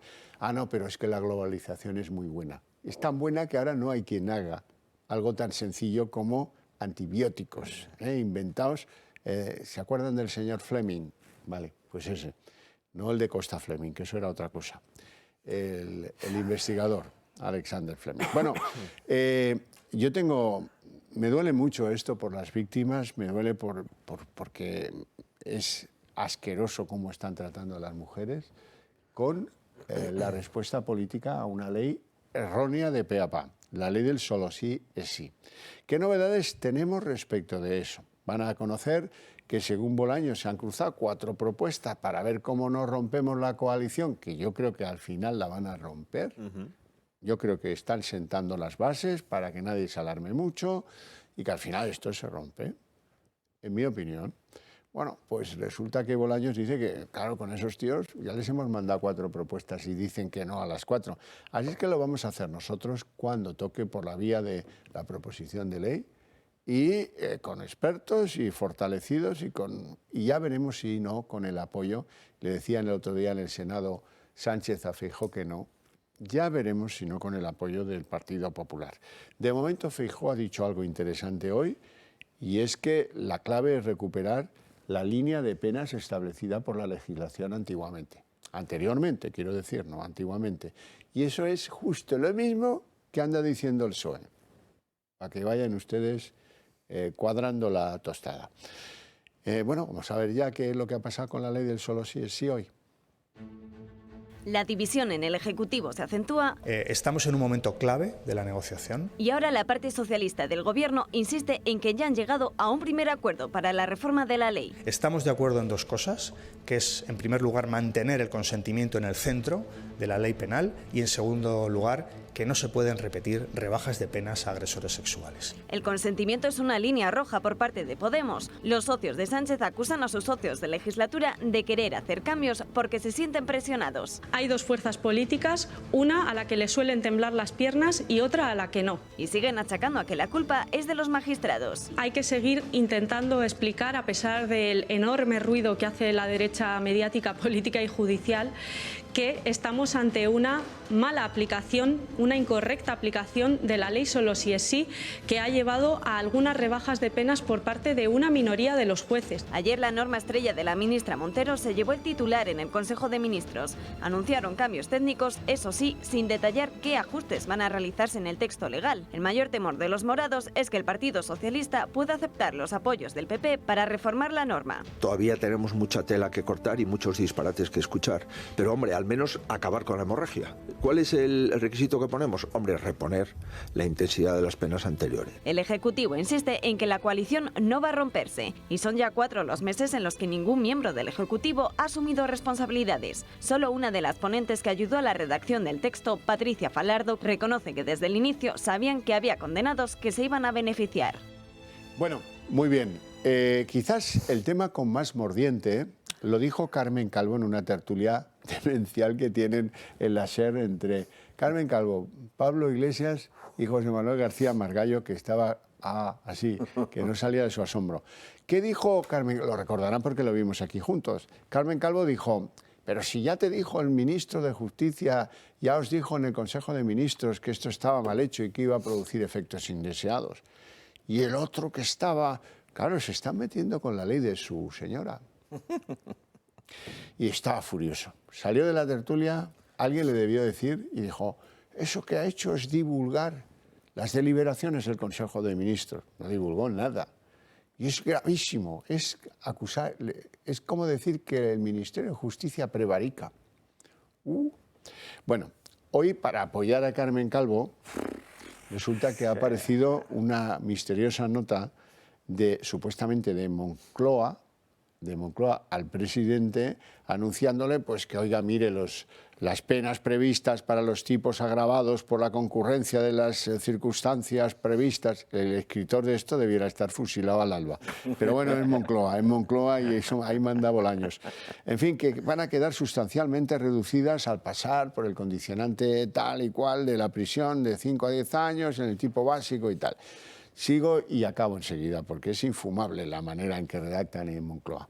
No parece estar justificado ni una atenuación penológica. Anda que lo del penológica es una patada al Lázaro Carreter, pero de gran intensidad. La atenuación penológica, esto significa, para el resto de los humanos que hemos aprendido el idioma que orgullosamente lucimos por el mundo, la rebaja de penas. Atenuación penológica, el relamido de Bolaños. Bueno, o sea que ya había sospechas. Ojo que esto es grave y le da en cierto modo, no en lo que él dice, porque lo dice muy mal, pero demuestra que si tú sabías esto, escribiste esto y acabasteis aprobando esta barbaridad, eres mucho más culpable que la inútil de Irene Montero. Totalmente, sí. Desde luego que el Partido Socialista es culpable. Y además hay una de las cosas que tenemos que recordar con toda esta modificación de la ley propuesta por Podemos, aprobada por todos los partidos políticos, excepto Partido Popular y Vox. Todos los demás son culpables de esto, que nadie se olvide. Y Ciudadanos también. Ciudadanos también, que no solamente es Podemos y el Partido Socialista. Dicho lo cual, aquí también lo que quería comentar es que, aunque se modifique ahora mismo esta ley, el mal ya está hecho. No se va a poder subsanar. Esto hay que dejarlo muy claro. No se va a poder subsanar todo ese error. A partir de la modificación, sí que se podrán las personas que cometan violación o crimen relacionado con esta ley, sí que les afectará ese cambio en la ley. Pero a los anteriores siempre les afectará aquella ley, modificación de ley, que es más beneficiosa para el reo. Esto es básico y puro entenderlo. Pepe, ¿dónde quieres ir? ¿Qué prefieres? ¿Que pasemos por la aritmética y veamos el balance, qué es lo que duele en Moncloa, o que conozcamos los casos, qué es lo que hiere las sensibilidades del noble pueblo español? Yo creo los casos porque es la realidad. Venga, vamos al cartón, el DECO, le llamamos nosotros, en el que cada día, desde que hace 4 meses se puso en marcha esta ley, un servidor tiene a gala mostrarles la realidad. Hoy son 372 y 29. Bravezo, tú que eres de ciencias, ¿cuánto suma eso? Pues mira, 372 rebajas de condenas. 401. Es decir, no me deja mentir, estamos ya por encima de 400. Yo les hablé aquí de una expectativa de hasta 800 casos posibles. Ya estamos en la mitad. En 4 meses ya estamos en la mitad. Es posible que eso suceda, lo de 800, y se pueda llegar a un número de 1000. Es posible que suceda en breve, porque parece ser que la contabilización de estas rebajas no se hacen del todo transparentes, digamos. Ya, o sea que hay gato encerrado. Hay gato encerrado. Bueno, vamos a ver algunos de los casos más llamativos del día de hoy y de la semana en la que estamos. No hay que irse más atrás.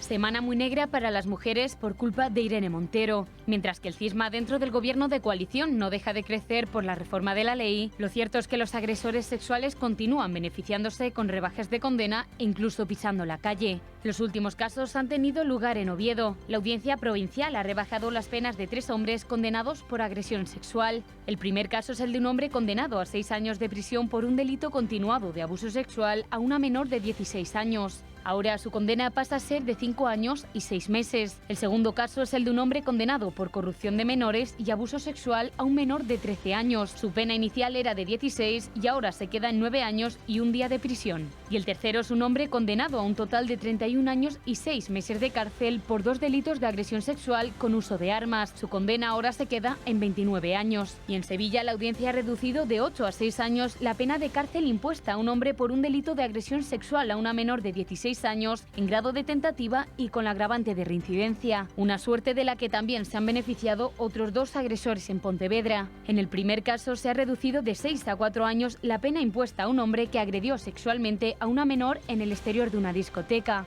Y en el segundo caso se reduce de 8 a 6 años la pena a un hombre condenado por abuso sexual continuado contra la hija de su pareja. Y día negro también para las Islas Baleares. Los juzgados han notificado otras 10 nuevas rebajas de condena de agresores sexuales. Un continuo goteo que no cesa y que Igualdad no quiere ver. Continúa sin reconocer que haya fallas en la ley y tachando a los jueces de machistas. Bueno, entonces, está claro que esto es un inconveniente electoral para Sánchez, de ahí que yo confíe en que más tarde o más temprano acabe rompiendo con Unidas Podemos. Ahora se está cargando de argumentos, pero un día caerá el rayo desafiante y dirá, hasta aquí, porque, vamos a ver, ¿qué es hoy Podemos? Nada.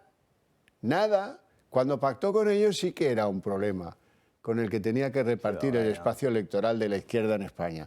Hoy Podemos tiene la misma expectativa electoral que Ciudadanos. ¿Me han entendido, no? Pues eso mantengo yo. Así es que no me extrañaría que este acabara dando un puñetazo en la mesa y rompiendo. Y yo lo creo, pero ¿qué piensan ustedes? Hemos salido a la calle a preguntar. Debería dar un golpe sobre la mesa y marcharse, porque sería lo mejor para todos, no solamente para él, sino también para el resto de los españoles.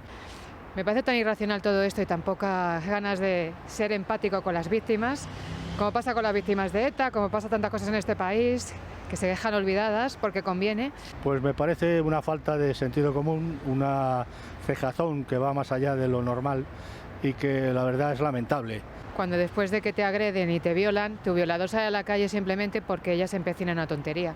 O sea, creer en esa gente para mí es fatal. Yo creo que ya es hora que se mueva, no sé, está viendo que todo el mundo se está echando sobre él, entonces entiendo que sí, que tendría que dar un golpecito sobre la mesa. Ante estas situaciones, en cualquier otro país civilizado, la dimisión sería inmediata de la persona que tenga esta manera de hacer y de pensar, ¿no? Debería dejar el pacto con Podemos por las consecuencias que está teniendo la ley del sí o sí, porque ya hay más de 300 revisiones de condena, más de 30 personas en la calle. Es malo desde la propia idea de que la ley va a proteger a las mujeres y es malo desde el propio concepto de ese autoritarismo, de decir esto pase lo que pase y pese a quien pese. Estaba comentando a mis honorables compañeros de tertulia que entre mi equipo hay una broma. Es que a la ley le llamamos la ley de solo salen, sí. Solo salen los agresores sexuales de las cárceles. Sí. Ya me duele ya tener que hacer bromas con estas cosas, pero... Y luego lo peor es que las mujeres agredidas, el conjunto de las que puedan serlo por esos que están excarcelados, les importan una nada. Que haya dicho Felipe González, Alfonso Guerra, Manuela Carmena, Rita Maestre, lo que quieran, la señora de Aragón de Podemos, no les importa nada. Si esto cambia o si esto les obliga a romper, es por puro interés electoral. Sí. Completamente. Y lo que he escuchado, gente muy cercana a... Bueno, gente de Podemos, muy cercana al gobierno, me comentan que Podemos no quiere romper el gobierno en ningún momento porque quieren tener controlados los medios de comunicación y poder acceder a los ministerios, etc. Y el PSOE espera que Podemos rompa ese gobierno, porque en lo que es la historia, siempre el que rompe un gobierno pactado sale perjudicado. Pues la cuestión es el empecinamiento de Podemos, es el para qué. Es como hay una niebla de guerra que no nos deja de ver, observar cuáles son las causas y cuáles son las consecuencias de todo esto. Pero efectivamente yo creo que detrás hay un interés electoral tanto de Pedro Sánchez como que de Podemos. Pedro Sánchez intenta centrarse porque se le están comiendo por los pies el PP y la abstención. Y yo creo que la clave es esa. Bueno, vamos con Begoña Villacís, que hoy ha dejado de deshojar la margarita y ha dicho que va a seguir llevando las siglas de Ciudadanos y va a competir en las elecciones madrileñas, las de la alcaldía, naturalmente. Nunca me he propuesto al PP, eso no es cierto. No me he propuesto al PP. Saben ustedes que se ha especulado mucho sobre eso, pero la realidad es que de una semana a ahora no ha cambiado nada. No me quedo en Ciudadanos porque nunca me he ido de Ciudadanos.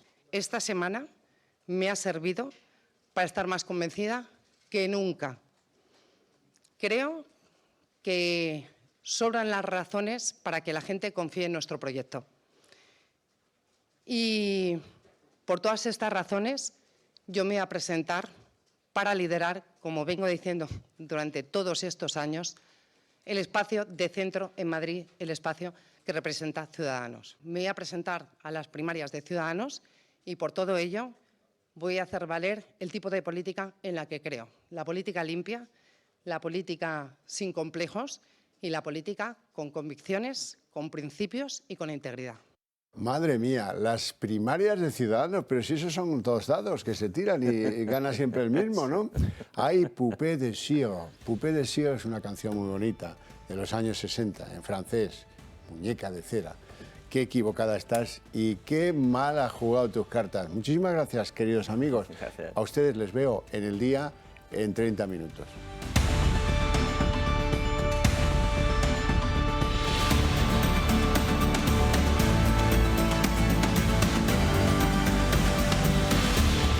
El día en 30 minutos. Portazo, descomunal portazo del rey de Marruecos a Pedro Sánchez y su séquito. La cumbre bilateral, tan pomposamente anunciada por Moncloa, ha quedado enormemente desvirtuada y la de alto nivel igual, porque debía significar el reencuentro, el acercamiento mutuo, los favores mutuos unos a otros y también marroquíes a España, y ha quedado muy poco la cumbre. La verdad es que ha sido un fracaso de la política exterior de Sánchez después de haber hecho sonrojar a su bancada de eurodiputados socialistas en el Parlamento Europeo, obligándoles a votar a favor de Marruecos y en contra de la moción del Parlamento Europeo que condenaba a Marruecos por actos contra las libertades personales de muchos grupos de marroquíes. Además, luego vino el mentís interpuesto por Marruecos a vísperas de este viaje respecto de la actuación sobre la expulsión del yihadista autor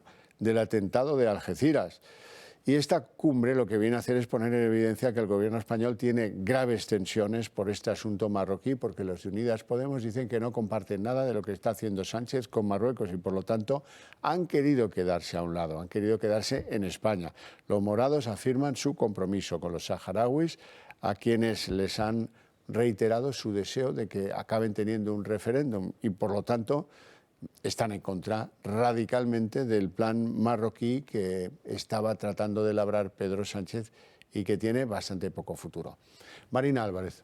¿Qué tal? Buenas noches. Pues después de conocer esa noticia sobre el yihadista, hoy hemos sabido que reforzar el control sobre la inmigración ilegal es uno de los asuntos que van a estar en el centro de esta cumbre. Moncloa presume de una reducción considerable de llegadas de indocumentados a España, pero casos como el de Yassine Canza anulan la credibilidad de este relato. La apertura de las aduanas de Ceuta y Melilla o el control del espacio aéreo sobre territorio saharaui también estarán en la agenda de los dos gobiernos.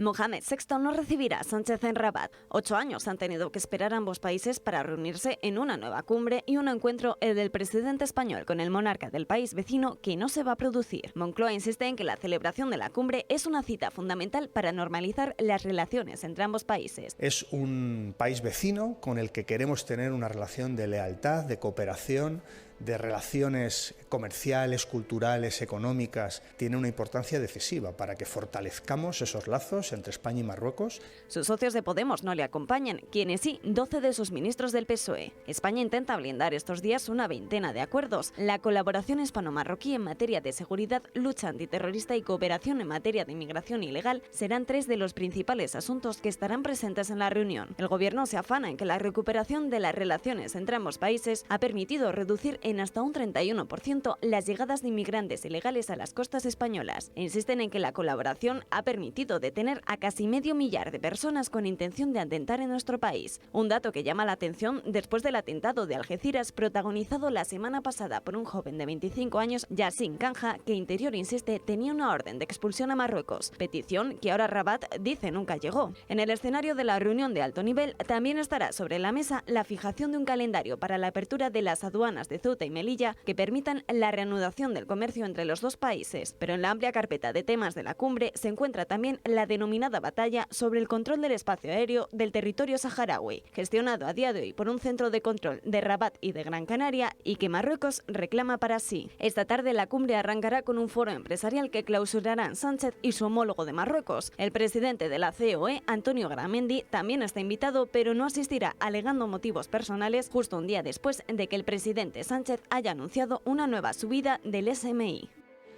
La sumisión genuflexa no funciona con Marruecos, te toman por débil y no te respetan, eso es lo sustantivo. España nunca tiene respuesta para los últimos actos de Marruecos para con este país.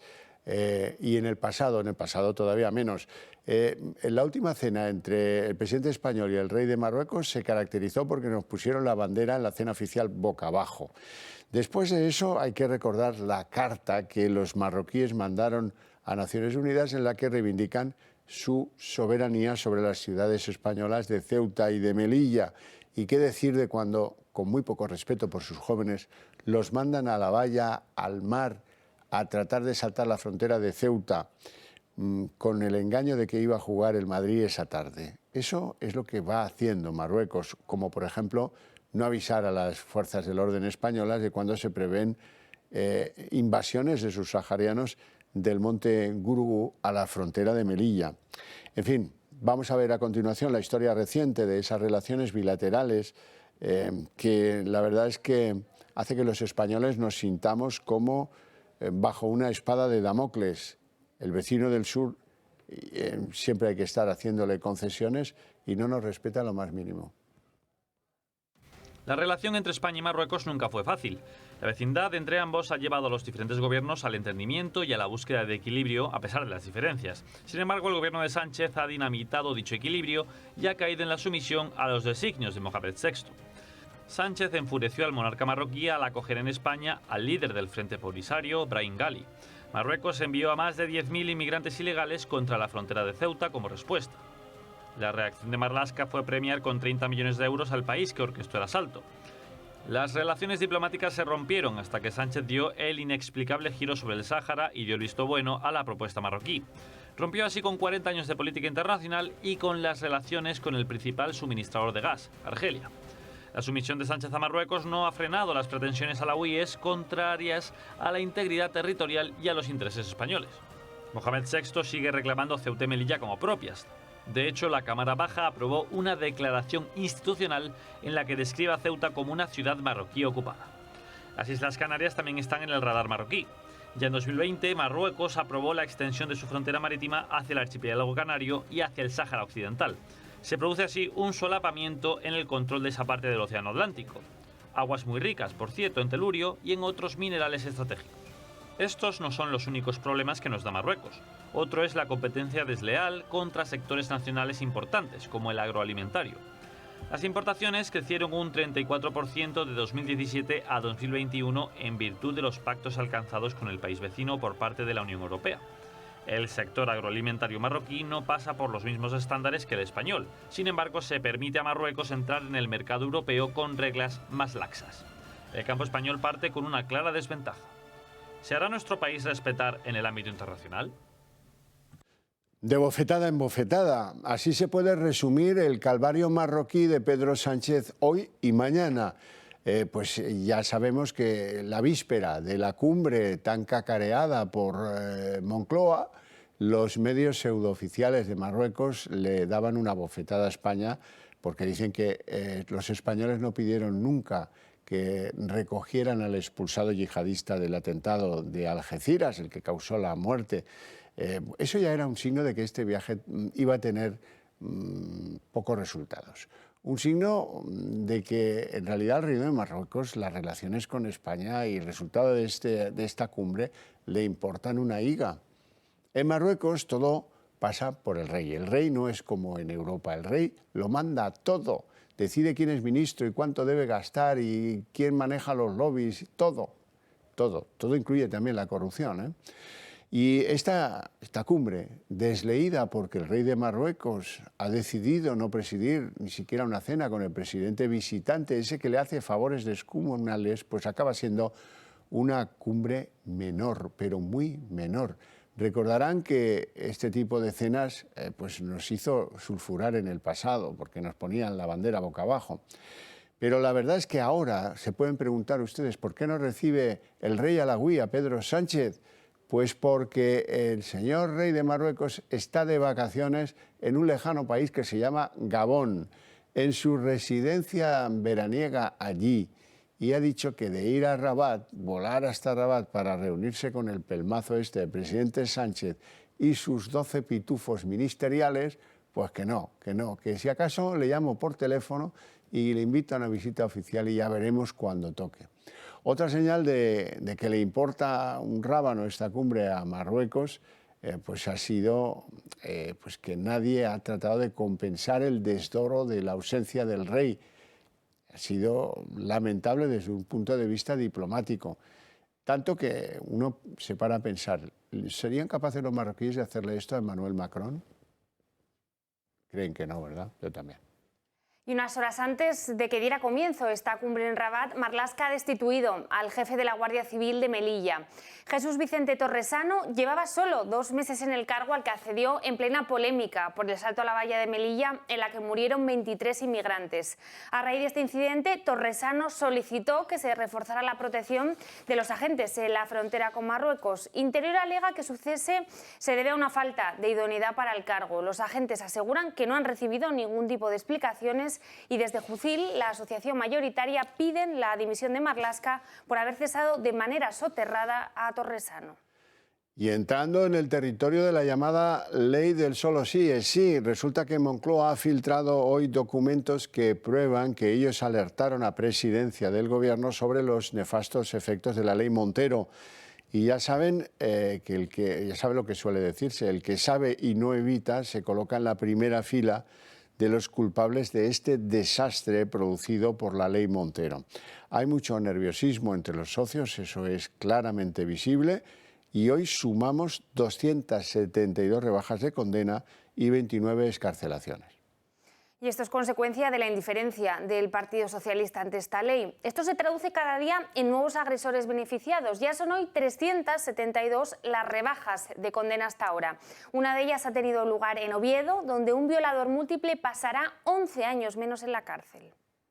Semana muy negra para las mujeres por culpa de Irene Montero. Mientras que el cisma dentro del gobierno de coalición no deja de crecer por la reforma de la ley, lo cierto es que los agresores sexuales continúan beneficiándose con rebajas de condena e incluso pisando la calle. Los últimos casos han tenido lugar en Oviedo. La audiencia provincial ha rebajado las penas de 3 hombres condenados por agresión sexual. El primer caso es el de un hombre condenado a 6 años de prisión por un delito continuado de abuso sexual a una menor de 16 años. Ahora su condena pasa a ser de 5 años y 6 meses. El segundo caso es el de un hombre condenado por corrupción de menores y abuso sexual a un menor de 13 años. Su pena inicial era de 16 y ahora se queda en 9 años y 1 día de prisión. Y el tercero es un hombre condenado a un total de 31 años y 6 meses de cárcel por 2 delitos de agresión sexual con uso de armas. Su condena ahora se queda en 29 años. Y en Sevilla la audiencia ha reducido de 8 a 6 años la pena de cárcel impuesta a un hombre por un delito de agresión sexual a una menor de 16 años en grado de tentativa y con la agravante de reincidencia. Una suerte de la que también se han beneficiado otros 2 agresores en Pontevedra.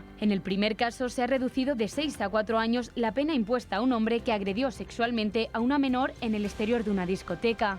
Y en el segundo caso se reduce de 8 a 6 años la pena a un hombre condenado por abuso sexual continuado contra la hija de su pareja. Y día negro también para las Islas Baleares. Los juzgados han notificado otras 10 nuevas rebajas de condena de agresores sexuales. Un continuo goteo que no cesa y que Igualdad no quiere ver. Continúa sin reconocer que haya fallas en la ley y tachando a los jueces de machistas. El desencuentro entre la parte del gobierno socialista y la parte del gobierno de Unidas Podemos continúa siendo apasionado en esto de la ley del solo sí es sí. Se han cruzado 4 posibles propuestas que evitarían la ruptura de la coalición del gobierno y las 4 han pinchado en hueso, han fracasado.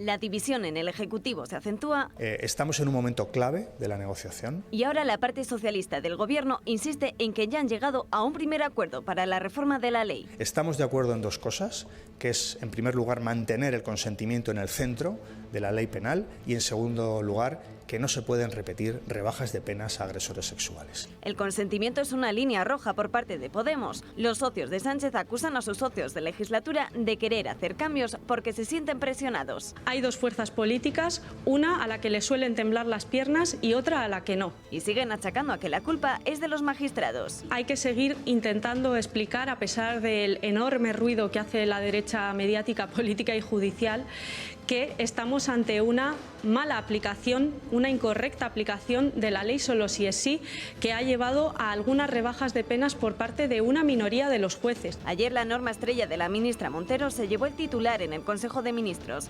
Anunciaron cambios técnicos, eso sí, sin detallar qué ajustes van a realizarse en el texto legal. El mayor temor de los morados es que el Partido Socialista pueda aceptar los apoyos del PP para reformar la norma. Todavía tenemos mucha tela que cortar y muchos disparates que escuchar, pero hombre, al menos acabar con la hemorragia. ¿Cuál es el requisito que ponemos? Hombre, reponer la intensidad de las penas anteriores. El Ejecutivo insiste en que la coalición no va a romperse y son ya 4 los meses en los que ningún miembro del Ejecutivo ha asumido responsabilidades. Solo una de las ponentes que ayudó a la redacción del texto, Patricia Falardo, reconoce que desde el inicio sabían que había condenados que se iban a beneficiar. Representantes del Partido Popular se han concentrado hoy a las puertas de Igualdad para exigir la dimisión de Irene Montero y de Pedro Sánchez. El acto ha sido organizado por las nuevas generaciones del partido, que han pedido la inmediata corrección de la ley para cortar este goteo de rebajas. Los manifestantes han cargado contra Pedro Sánchez por abrirse a reformar la norma, coincidiendo con una caída en las encuestas del PSOE. Esta es ya la segunda protesta convocada por los populares contra la ley de Irene Montero. La primera fue en Ferrol, en Coruña, y la segunda no contó con el permiso del Gobierno para celebrarse en Valencia. Los socialistas catalanes, comandados por Salvador Illa, han sido absolutamente decisivos para que el Gobierno de la Generalitat de Cataluña, el Gobierno de Pere Aragonès, pueda aprobar presupuestos. Estaban a punto de dejarlo estar porque sin el apoyo del PSC era imposible y finalmente se lo han dado. Así es que Salvador Illa, el secretario general, el primer secretario del PSC, como el niño que se pone la venda antes que la herida, empieza a precisar que esto solo es un acuerdo de presupuestos, esto no es un acuerdo de legislatura, que quede bien claro, no sea que me acusen de echar el salvavidas a los independentistas. Con este acuerdo, con este presupuesto, Cataluña pasa de la inercia a la acción. Se dan las condiciones mínimas, a nuestro juicio al menos, para que Cataluña pase de la inercia a la acción y vuelva a ponerse en marcha. Quiero también ser muy claro diciéndoles que este es un acuerdo muy relevante, pero ¿qué es esto? Un acuerdo puntual muy relevante y que nadie lea en esto otra cosa. Es decir, no es un acuerdo de legislatura. Bueno, y Feijóo ha criticado hoy este pacto presupuestario en Cataluña. El líder de la oposición considera que el PSC está dando soporte al independentismo y que la eliminación de la sedición y la reforma de la malversación es parte de este presupuesto. La eliminación del delito de sedición y la rebaja del delito de malversación es una parte del presupuesto que hoy se acredita, y lo tercero es que el PSC ya no es lo que se dijo que era para conseguir muchos votos en Cataluña, ¿no? Que es el partido constitucionalista, sino que el PSC es un partido que da soporte al independentismo catalán. Y eso lo que acredita es que el PSC va a seguir gobernando con Esquerra Republicana en todos los ayuntamientos, en todas las diputaciones. Begoña Villacís, la vicealcaldesa madrileña, en nombre de Ciudadanos, ha terminado ya de deshojar la margarita después de una semana horrible. Hoy, visiblemente nerviosa, comparecía ante la prensa para destacar que su incorporación al PP no se va a producir, por lo menos en estos momentos, y que concurrirá a las elecciones municipales de Madrid con las siglas de Ciudadanos, que dice no haber abandonado nunca. Nunca me he propuesto al PP, eso no es cierto. No me quedo en Ciudadanos porque nunca me he ido de Ciudadanos. Esta semana me ha servido para estar más convencida que nunca. Yo me voy a presentar para liderar, como vengo diciendo durante todos estos años, el espacio de centro en Madrid, el espacio que representa Ciudadanos. Voy a hacer valer el tipo de política en la que creo, la política limpia. Y en página económica, Podemos pone ahora en la diana a la banca tras sus ataques a empresarios españoles. Yolanda Díaz ha aprovechado la publicación de los resultados récords de BBVA en el año 2022 para exigir de nuevo intervenir las hipotecas. Hemos ya conseguido en la negociación anterior la congelación, como saben, de las rentas del alquiler, pero vengo defendiendo que congelemos también las cuotas hipotecarias y más tiene que aportar. Por tanto, les pido hoy aquí a las entidades financieras de mi país que sí, que den un paso adelante y que se comprometan con la ciudadanía de su país, no solamente a tener esos beneficios que son extraordinariamente llamativos, sino lógicamente a decirle a sus clientes que van a ponerse de su lado. Bueno, y desde el BBVA no han tardado en responder a la vicepresidenta Yolanda Díaz. Su presidente, Carlos Torres, ha advertido de los peligros catastróficos, ha dicho, de atacar a empresas privadas y ha explicado además que la gran parte de sus beneficios proceden de fuera de España.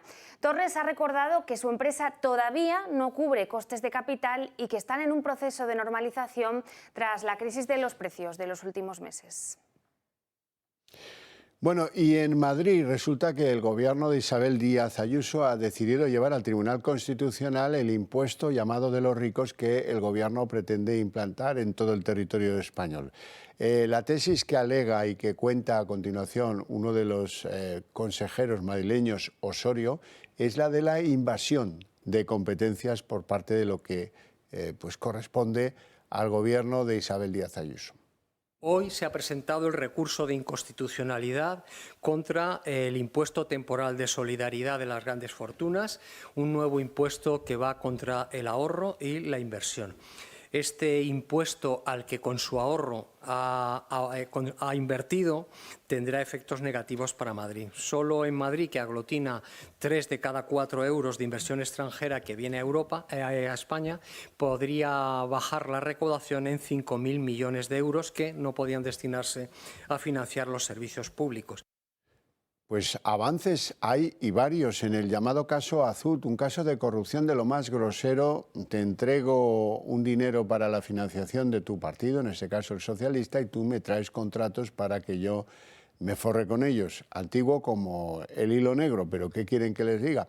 En fin, esas novedades incluyen algo que no está directamente relacionado con la investigación, y es que el Partido Popular de Valencia ha solicitado ya que se abra una comisión de investigación en el Senado sobre el dinerito que iba de Azud al Partido Socialista en Valencia, alegando que esa es la Cámara de Representación Territorial. El caso Azud continúa salpicando a entidades y políticos implicados en el caso de corrupción. Ahora, la ya conocida empresa Cronosports, la cual trabajó para 2 campañas investigadas en Azud, habría recibido 200.000 euros por parte de la Generalitat en calidad de ayuda. El gobierno de Ximo Puig, a través del plan Resistir Plus, que es un paquete de ayudas directas de la línea COVID del Estado que beneficia tanto a personas autónomas y empresas de la Comunidad Valenciana, y así poder reforzar su solvencia y contribuir a la reducción de su endeudamiento, habría entregado la máxima cantidad posible a esta empresa. Estas ayudas oscilan entre los 4.000 y los 200.000 euros. No es de extrañar que una empresa amiga de Puig, que ha participado en el merchandising de campañas electorales del Partido Socialista tanto 2007 y 2008 y que ha cobrado más de 300.000 euros por estos trabajos, no vaya a recibir la máxima ayuda posible de los dirigentes valencianos para salir adelante. ¿Qué haría Ximo Puig sin ellos? Pues tendría que buscarse a otros para hacer el trabajo y pagarles de una manera lícita. E igual eso pues no va con la línea del partido. Y el economista y expolítico Ramón Tamames podría ser el candidato de Vox para liderar la moción de censura contra Pedro Sánchez. El exdiputado del PCE, que tiene 89 años, se ha reunido hoy con Santiago Abascal y, según fuentes del partido, Tamames se ha comprometido a darle una respuesta cuanto antes, en los próximos días. Al histórico parlamentario le estaría empujando ahora la crisis derivada de la reforma del Código Penal y la polémica por las rebajas del sí es sí para tomar esta decisión. 8 mujeres vinculadas al movimiento independentista y anticapitalista en Barcelona han presentado una querella hoy ante los juzgados contra un policía nacional de origen mallorquín que aseguran las utilizó mientras estuvo supuestamente infiltrado en los movimientos de ese estilo, movimientos sociales y sindicales de Barcelona entre los años 2020 y 2022. La querella acusa al policía, así como a su superior jerárquico, de haberse aprovechado de estas 8 activistas con las que mantuvieron relaciones sexoafectivas. Bueno, y las políticas buenistas de Marlaska no solo generan descontento en la Benemérita, los funcionarios de prisiones reclaman más protección ante presos violentos, como el que rebanó el cuello a un trabajador en el año 2021. Las agresiones a los funcionarios de prisiones por parte de los reclusos parece ser un tema tabú, ya que se producen muchas durante el año, pero no se actúa como es debido ante estos hechos por parte de los mandatarios. En 2022, según datos oficiales, se han producido 410 agresiones. La reciente noticia recibida por los centros penitenciarios, en la que un funcionario de prisiones de Zaragoza, de la cárcel de Zuera, y miembro de la Central Sindical de Funcionarios, recibió un paquete en la sede del sindicato, y al llevarlo al centro penitenciario y pasarlo por el escáner, se ha detectado que era un paquete explosivo. Los TEDx actuaron haciéndolo explosionar. Hace apenas 2 semanas hubo otro caso de agresión en la cárcel de Las Palmas. Un interno ingirió cuchillas de afeitar y unas pilas. Durante su traslado al médico atacó a un funcionario, propinándole lesiones en las manos. Con las referencias oficiales en cuanto a agresiones durante 2022, la cárcel de Madrid es la más peligrosa con 18 agresiones y con una menos se encuentra la cárcel situada en Sevilla. Cádiz registró un total de 15 agresiones y, como la anteriormente mencionada, en Las Palmas 2 se registraron 13 ataques a funcionarios y en la situada en Algeciras 11. Los sindicatos trabajan para revertir la situación y proteger a los trabajadores. Sin duda se encuentran en una situación preocupante. Familiares de ancianos fallecidos durante la pandemia en residencia se han reunido hoy con el fiscal general del Estado para que se investigue lo ocurrido en estos centros. Los afectados, que han recogido más de 200.000 firmas, dicen no haber salido contentos de este encuentro. En Barcelona, prohibición durante los próximos 6 meses de que los patinetes eléctricos o los monociclos eléctricos puedan subir a los transportes públicos. Eso afecta a los transportes de Barcelona, del área metropolitana y a todos aquellos que dependan de la Generalitat. Trenes, metro, autobuses, tranvías, todo. La prohibición tiene que ver con que a mediados de noviembre explotó un patinete eléctrico en un vagón de los ferrocarriles de Cataluña. Juliette Binoche será galardonada con el Goya Internacional el próximo 11 de febrero en Sevilla. La actriz francesa es conocida por películas como Chocolat o como El paciente inglés. Bueno, y hasta aquí el día en 30 minutos. Les deseamos una feliz noche a todos, sobre todo si deciden compartirla con nosotros. No se pierdan ahora Sandro Mecuer en 2 continentes. Mañana volvemos a la misma hora. Que descansen.